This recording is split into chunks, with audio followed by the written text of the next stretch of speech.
Hey y'all, welcome to my channel, Sewing with Tay. I'm Fantasia of VIA Emporium, and I am starting a new series, which is Learn How to Sew in 2 weeks. I have done this before via TikTok a little over a year ago. If you scroll all the way back in my shorts, you can find some little snippets, pieces where I was trying to start my YouTube channel, and it didn't really work out that way. So I decided to start doing a long form Learn How to Sew in 2 weeks. So I'm going to start off from the basics. I'm going to introduce myself. I'm going to give you a little bit of the basics.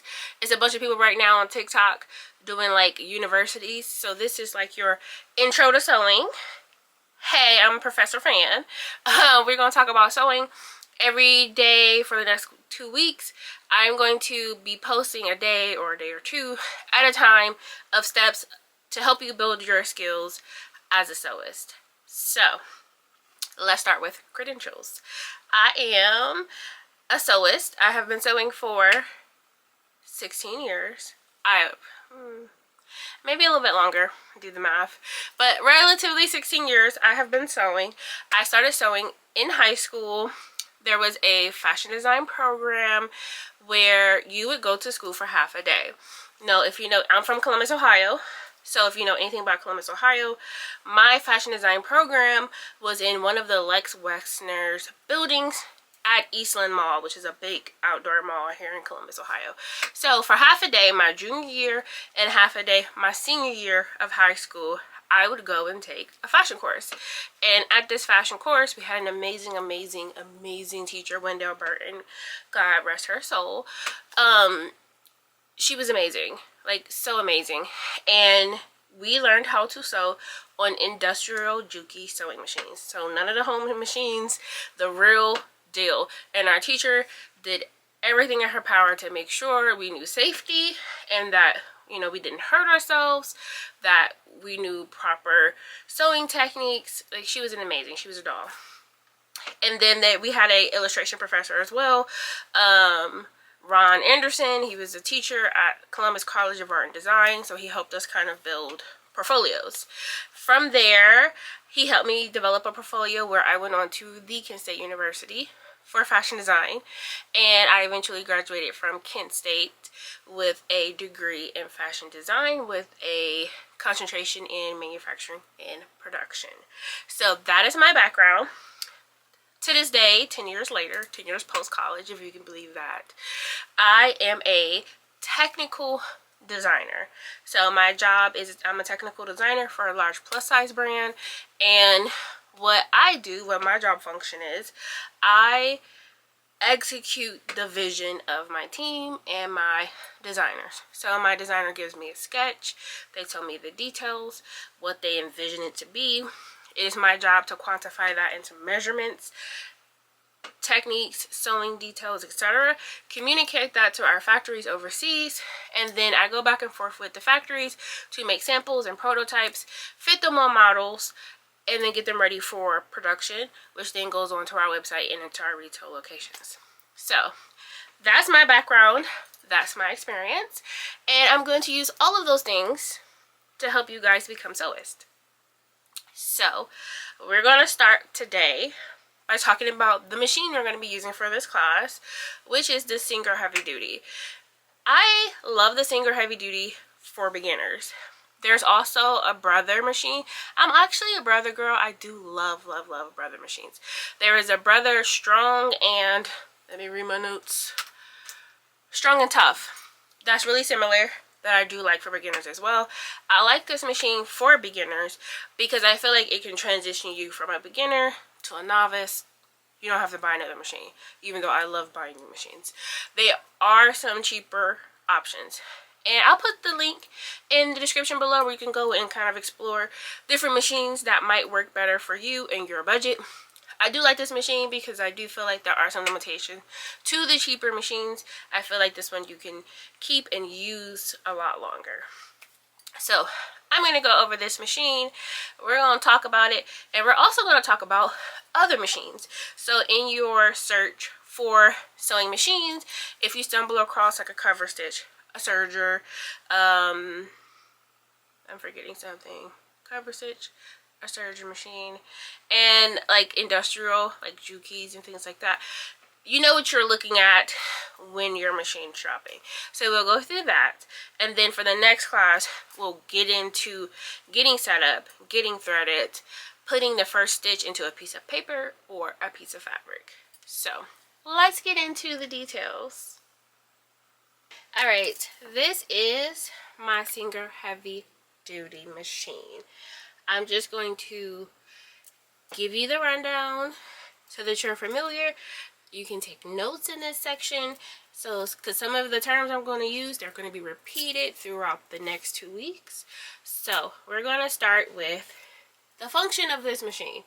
Every sewing machine has 2 threads. One up here, your top thread, one down here, your bobbin thread or your bottom thread. So here is my top thread. Sorry, I had to wind that string up. This is my Gutterman 100% poly Ester 274 yards. Sorry, I'm out of frame. Thread. There's a little black button right here. If you just pop that over, this clear top will come up, and then pull that out. And these machines come with them. You can also buy them. This here is what a bobbin looks like. This is the thread on your bobbin. This plastic piece here is your actual bobbin. On your machine, this here is your thread stand for the thread. Thread goes on here. This thing here is a tension wheel. You'll see there's like, you can lift it up. There's space in between there. This here and this section right here is how you add thread to your bobbin. I will show you guys how to do that in our next video. These knobs here, I like to say don't bother them, but I'm going to tell you what they are. This here is your width knob, so it goes from 0 to 6. This here is your stitch length, not to be confused with the width. And this here is your stitch functions. This here is the width of these, everything except for your straight stitch and your button. So if we happen to sew a zigzag, this number here, 0 through 6, will determine how wide your zigzag is. But if we're not sewing a zigzag, this doesn't really matter, and neither does this one. So we're going to keep it on the first setting here, which is our straight stitch. We always want to kind of keep this between 2 and 3. I will go over this again, so don't feel rushed. We'll keep this between 2 and 3 for our straight stitch length. We're going to move on here. This knob is your needle position. If you pay attention right here at your needle, this is the center, this would be your right, and then this would be your left. I don't think you have to change this often. We just keep it at the center unless something tells us we need to. This here is a tension disc, similar to this one, but this tension disc is for your actual sewing machine. We don't like to bother this if we do not have to, but you will see there's a 3, 4, and a 5 right here, and you see they have lines in between them. You want to make sure that you're in between a 3 and a 5. For this machine, I like to keep it right in between like a 3 and a 4.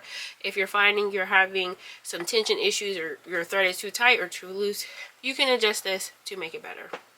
But for now, we're going to leave it right there.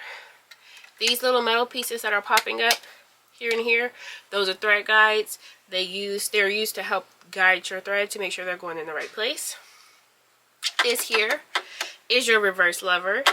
Anytime you sew something, you need to back stitch. You hold this button down to do a back stitch, let it go to continue your regular stitches. You must back stitch at the beginning and end of every seam you sew unless you're basting. If not, your stitches can come apart.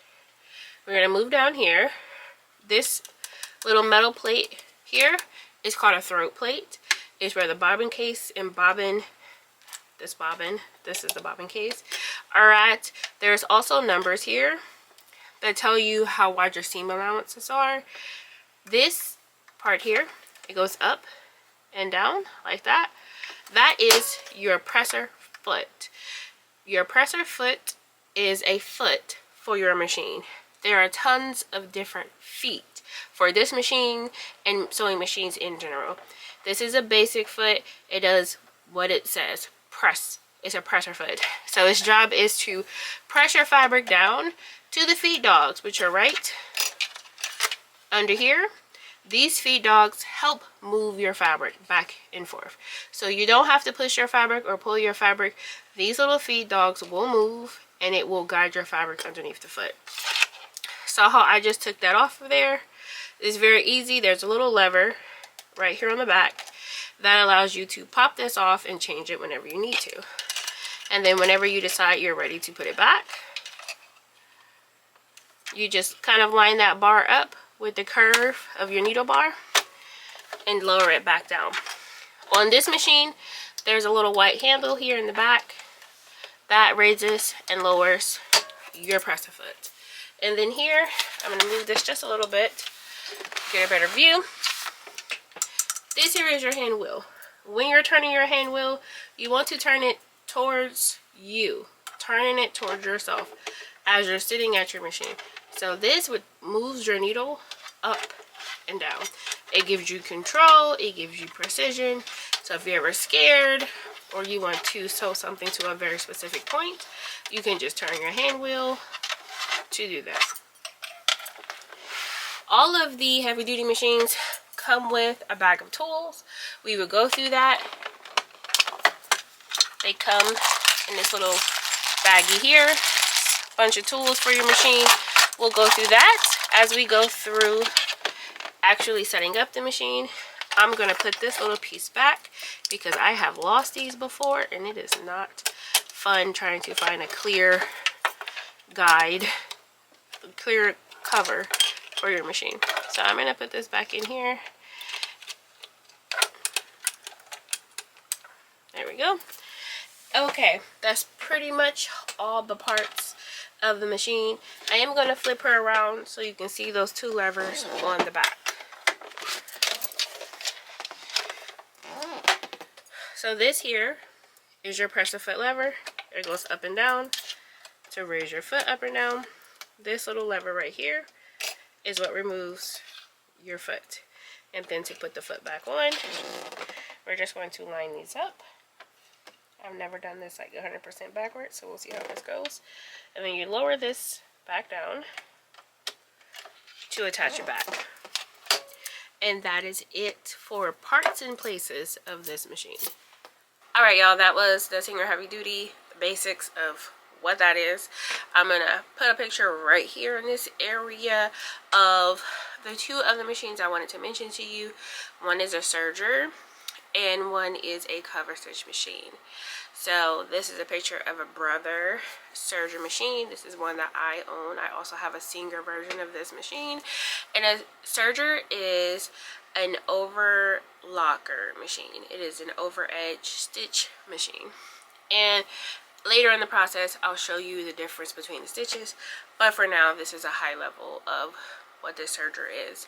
A Serger is an over edge stitch machine. It can help you finish raw edges on woven fabrics. It can give you a clean professional finish. It's also very good at sewing things with stretch. So think t-shirts, leggings, spandex, stuff like that.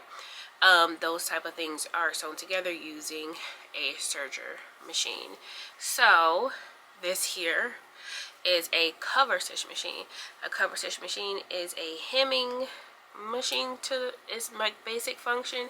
It can do cover stitch machines, which is 2 rows of stitching or 3 rows of stitching or 1 row of stitching on the front face of your garment, and then on the back of your garment you will see a cover stitch, which is covering the edge of your fabric, which is finishing off that raw edge. But with the technique that that machine uses, it still allows your fabric to stretch. Think about t-shirt hems, again legging hems, sleeve hems on like knit t-shirts, things like that. That's usually the primary function for that machine. So if you're out machine shopping and you come across a serger or you come across a cover stitch machine, both of those things are very much nice to have, but not must have if you want to learn how to sew. All right, that was our intro to sewing. We are going to be using our Serger heavy duty machine for this Learn How to Sew in 2 Weeks series. Your homework for today is find your machine, dust off your machine, make sure you have thread, just 100% poly, 100% cotton thread. Make sure you have bobbins, and if your machine requires it, a bobbin case. I will go through that in another video, just in case your machine you might have at home already has a bobbin case. I will show you on my Juki machine because that machine has a bobbin case. Make sure you have your machine, some thread, a bobbin or a bobbin case. I was going to say something else which is escaping me. Make sure you've identified where all of these knobs are on your machine, or if you're using this machine, identify yourself with the parts of the machine so that when we get ready to start threading it at our next class, you'll know what I'm talking about. But the last piece of homework is, one thing you need to learn how to sew is patience. It's not going to happen overnight. I don't think this is you can binge the whole 2 weeks in 2 days and be a sewist. You could, but give yourself grace. I will say I've been sewing for a long time. I still make mistakes. I still have to do things over. And one thing that my professor, Wendell Burton, instilled in us, and I'm not even going to say she was nice about it. If it ain't right, it ain't right. She would take a seam ripper to our projects, like, you need to do it over. Snip, rip, hand it back to you. So I'm coming from a place of niceness when I say it's going to be fun. It doesn't have to be perfect, but I want you to understand the way what your goal is. Your goal is to get good. Your goal is to be able to make your own clothes. Your goal is to make products to sell. So this is how you should do it. This is what it should look like. But if you decide at the end, like, this doesn't have to be perfect, that's your business. But you know how to do it perfect if you so choose to do so. So I'm going to wrap it up there. We're going to start our day 1 of Learn How to Sew in 2 Weeks soon. And we're going to get right into threading the machine and getting some stitching done. But thank you all for listening to my intro. I hope y'all follow along with me on the journey. And until next time, y'all. Bye.